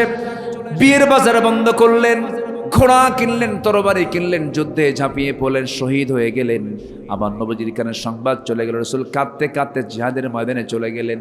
যে দেখেন সাদের মাথার চুলগুলো রক্তাক্ত অবস্থায় পড়ে আছে, মস্তকটা ছিটকে পড়ে আছে। আমার নবীজি তার চেহারার দিকে তাকায় একবার মুস্কি মুস্কি হাসেন, একবার আবার কান্নায় ভেঙ্গে পড়েন। সাহাবীরা বলছেন, ইয়া রাসূলুল্লাহি, আপনার এমন আচরণ তো আমরা ইতিপূর্বে পরিলক্ষিত হয়নি, আপনি এমন করে কাঁদেন কেন, আবার হাসেন কেন? রাসূল বলছেন, সাহাবীরা আমি এই জন্য কান্দি, আমার সাহাবীর বিয়ের আয়োজন আমি করলাম, আমি বিয়ের ঘটকালির দায়িত্ব পালন করলাম, কিন্তু আমার সাদ জাগতিক জীবনে একজন নারীকে কাছে নিতে পারলো না, নারী জীবনের স্বাদ গ্রহণ করতে পারলো না, এই জন্য আমি কান্দি আর হাসতেছি। এই জন্য আমি আমার নবতী চোখে দেখতে পাচ্ছি আমার সাদকে জান্নাতের হুররা তাকে টানাটানি করে প্রতিযোগিতা করে তাকে জান্নাতের দিকে নিয়ে যেতেছে। আমার বন্ধুগণ, খাঁটি মনে তওবা করব আমরা, রাজি আছেন সবাই? 5 ওয়াক্ত নামাজ পড়বেন, কারা কারা হাত তুলে দেখান দেখি। জোরে বলি ইয়া আল্লাহ, আর জোরে বলি ইয়া আল্লাহ। আমাদেরকে 5 ওয়াক্ত সালাত আদায় করার তৌফিক তুমি আল্লাহ দিয়ে দাও। জোরে বলি আমিন, আরো জোরে আমিন। নাম্বার 2 হলো সালাতের প্রতি যত্নবান হওয়া, নামাজের প্রতি যত্নবান হওয়া। এখান থেকে চলে যাব বাড়িতে, 2টা ওয়াক্ত পড়ে আছে, রাতে গিয়েই কিসের সময় আছে বলেন? তাহাজ্জুদ। কয় রাকাত নামাজ? মিনিমাম কয় রাকাত? 2 2 4 রাকাত, 8 রাকাত, 12 রাকাত পড়েছেন মুহাম্মদ সাল্লাল্লাহু আলাইহি ওয়াসাল্লাম। নবীজির তাহাজ্জুদটাও কাজা হয় নাই, নবীজির তাহাজ্জুদও কাজা হয় না। আর তার উম্মতরা নামাজ 5 ওয়াক্ত পড়ে না, এরপরে কয় আমি মুহাম্মদের উম্মত। আছে না নাই বলেন তো? আছে। লজ্জা, লজ্জা, এটা লজ্জা। তাহাজ্জুদ বাড়িতে গিয়ে উযু বানাবেন, উযুর উপরে থাকার চেষ্টা করব আমরা। সাইয়েদনা বেলালকে রাসূল দুনিয়াতে রেখে মেরাজে গেলেন, জান্নাত দেখানো হলো, জান্নাতে ঘুরলেন, দুনিয়াতে এসে বলছেন, বেলাল তোমার পায়ের, তোমার কণ্ঠের আওয়াজ, তোমার পায়ে হাঁটার আওয়াজ আল্লাহ পাক আমাকে জান্নাতের মধ্যে শুনিয়েছেন। বলা হলো, এটা কেন হলো বেলাল বলো তো? বেলাল বলছেন, হুজুর আমি আমার জীবনে কখনো ওযু ছাড়া থাকি নাই, ওযু যখন করি সঙ্গে সঙ্গে 2 রাকাত নামাজও পড়ি, তাহিয়াতুল ওযু, ওযুর জন্য 2 রাকাত নফল নামাজ পড়ি। রাসূল বলছেন এই জন্যই তোমার কণ্ঠ জান্নাত আল্লাহ পাক শুনিয়ে দিয়েছে। জোরে বলে সুবহানাল্লাহ। তাহলে আমরা এরপরে ফজর নামাজটা পড়বো। নামাজকে আমরা কেউ ছাড়বো? কেউ কি নামাজ ছাড়বো? তাহলে নফসের শুদ্ধতার জন্য তওবা দরকার, নামাজের প্রতি যত্নবান দরকার। নাম্বার 3 হলো সিয়াম সাধনা। রোজা কি শুধু রোজার মাস, না রোজা সারা বছর? বলেন বলেন বলেন। যখনই দেখবেন আপনার মধ্যে ফিতনা কাজ করতেছে, খালি মিছা কথা আসে মুখে, রোজা রাখবেন। যখন দেখতেছেন যে আপনার মধ্যে এরকম বিভিন্ন ওয়াসওয়াসা কাজ করছে, রোজা রেখে দিবেন, সিয়াম সাধনা। নাম্বার 4 হলো আল্লাহর জিকির করা। আল্লাহর জিকির করা মানে হলো, আল্লাহ রাব্বুল আলামিন বলেন জিকির করলে কি হয়? আল্লাযীনা আমানু ওয়া তাতমাইন্নু কুলুবুহুম বিযিকিরিল্লাহ আলা বিযিকিরিল্লাহি তাতমাইন্নুল কুলুব। হৃদয়ের প্রশান্তি কার জিকিরে বলেন? কার জিকিরে বলেন? নাম্বার 5 হলো কোরআনের সঙ্গে সম্পর্ক বৃদ্ধি করা, সময় কম। নাম্বার 6 হলো সেজদায় বেশি বেশি কান্না করা। ইয়াখিরুনা লিল আযকানি ইয়াবকুন ওয়া ইয়াজিদুহুম খুশুআ। জোরে বলুন আল্লাহু আকবার। নাম্বার 7 হলো হালাল রিজিক উপার্জন করা। কুলু মিন তাইয়্যিবাতি ওয়া আমালু সালিহান ইন্নী বিমা তা'মালুনা আলিম। নাম্বার 8 হলো মিথ্যাচার গীবত বর্জন করা। ওয়ালা তাজাসসু ওয়ালা ইয়াগতাব বা'দুকুম বা'দা। নাম্বার 9 হলো অহংকার, আত্মগরিমা বর্জন করা। অহংকার করা যাবে না। ওয়ালা তুসাইল খাদ্দাকা লিন্নাসি ওয়ালা তামশি ফিল আরদি মারহা ইন্নাল্লাহা লা ইউহিব্বু কুল্লা মুখতালিন ফখুর। নাম্বার 10 হলো সর্বশেষ হলো তাকওয়া অর্জন করা। তওবা দিয়ে শুরু, তাকওয়া অর্জন করতে হবে। আমার নফসের শুদ্ধতা চলে আসবে। ইত্তাকুল্লাহা হাক্কা তুকাতিহি ওয়া লা তামুতুন্না ইল্লা ওয়া আনতুম মুসলিমুন। জোরে বলুন আল্লাহু আকবার। কয়টা শিখলাম? কয়টা কাজ বলেন? 10টা কাজ। সবাই কি পালন করতে রাজি আছেন? 5 ওয়াক্ত নামাজকে কেউ ছেড়ে দিবেন? 5 ওয়াক্ত নামাজ আর জীবনে ছাড়বো না। কারা কারা একটু হাত তুলে দেখেন। জোরে বলি ইয়া আল্লাহ, ইয়া আল্লাহ, ইয়া রহমান, ইয়া রহিম, ইয়া হাইয়্যু, ইয়া কাইয়্যুম বিরহমাতিকা নাস্তাগীথ। আল্লাহ আমাদেরকে 5 ওয়াক্ত সালাত আদায় করার তৌফিক তুমি আল্লাহ দিয়া দাও। জোরে বলি আমিন। আরো জোরে আমিন, আরো জোরে আমিন।